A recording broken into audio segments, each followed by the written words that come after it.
Good morning mga ka-Green Thumb! For today's video ay gagawa tayo ng fermented fruit juice. Ano nga ba ang fermented fruit juice? Ang fermented fruit juice ay isang uri ng pataba na ginagamit upang mapataas ang antas at kalidad ng bunga ng isang halaman. Ito ay karaniwang ginagamit bilang foliar fertilizer. Paano nga ba ginagawa ang fermented fruit juice? Kaya ito tinawag na fermented fruit juice dahil gawa ito sa mga prutas.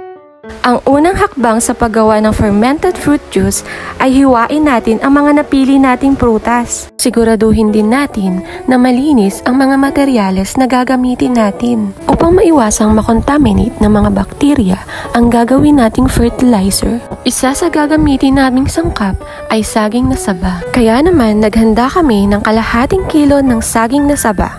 After nating hiwain, hugasan natin at patuluin. Ang pangalawang sangkap na aming gagamitin ay ang kalabasa. Alam natin na ang kalabasa ay puno ng sustansya tulad ng potassium at magnesium at ito ay kailangan ng ating mga halaman. Kalahating kilo din ng kalabasa ang aming gagamitin.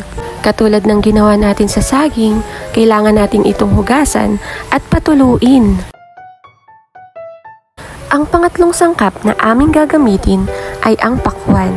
Ang pakwan ay isa sa masarap at matamis na prutas. So kung gagamit tayo nito, mas magiging masarap at matamis ang kalidad ng bunga ng ating mga halaman.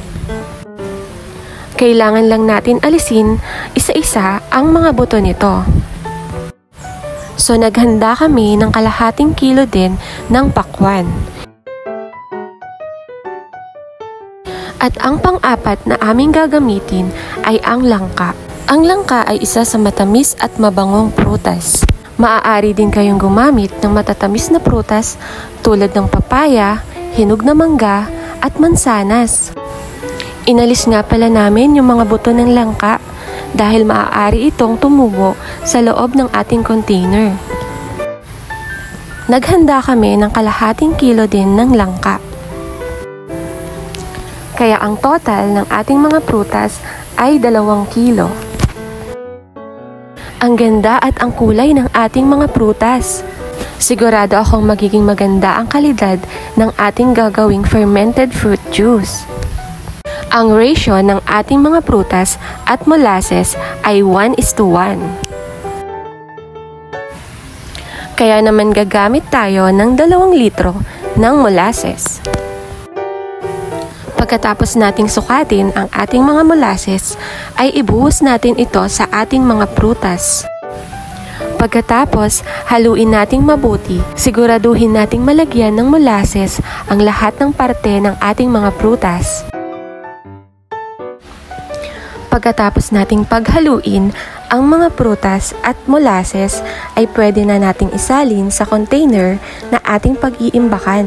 Siguraduhin lang nating tuyo at malinis ang container na ating gagamitin. Gamit ang 2 patong ng Manila paper ay kailangan naman nating gumawa ng label. Sa label, kailangan naka-indicate kung anong fertilizer ang ating ginawa, kailan natin ito ginawa, at kung kailan natin ito iha-harvest. Ito na din ang ating gagamiting pangtakip sa ating container. After 7 days ng fermentation, ay pwede na natin itong i-harvest. Malalaman nating successful ang ating ginawa kung ito ay nagtataglay ng matamis at mabangong amoy. Pagkatapos, salain natin ito at pigain. Huwag nyo nga palang itapon ang pinagpigaan dahil maaari itong gamitin sa mga halaman.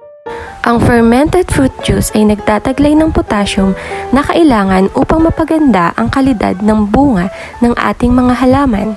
Ginagamit naman ito sa mga hayop bilang taste enhancer. After nating pigain, isalin natin ito sa isang plastic container.